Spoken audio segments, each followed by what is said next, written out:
দেশব্যাপী নিরাপত্তাজনিত হুমকির মুখে রয়েছে বৈষম্য বিরোধী ছাত্র আন্দোলনের সমন্বয়করা। এতে সমন্বয়কদের পরিবারে বিরাজ করছে এক ভয়ঙ্কর আতঙ্ক। গত শনিবার রাতে নোয়াখালীর সদর উপজেলায় দুর্বৃত্তদের হামলায় ৩ সমন্বয়ক আহত হয়েছেন।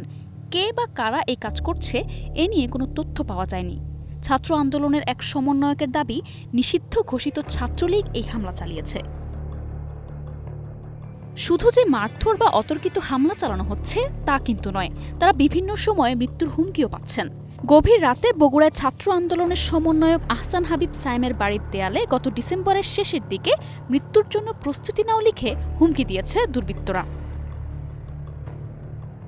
অপরদিকে গত ডিসেম্বরে বৈষম্য বিরোধী ছাত্র আন্দোলনে ময়মনসিংহের দায়িত্ব পালন করা একজন সমন্বয়ককে মুঠোফোনে হত্যার হুমকি দেওয়া হয়েছে বলে অভিযোগ পাওয়া গেছে। এদিকে গতকাল রাতেও লক্ষ্মীপুরে ঘটেছে একই কাণ্ড।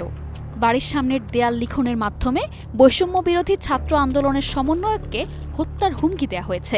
দোকানের দেয়ালে লিখা সমন্বয়ক মৃত্যু প্রস্তুতি হও।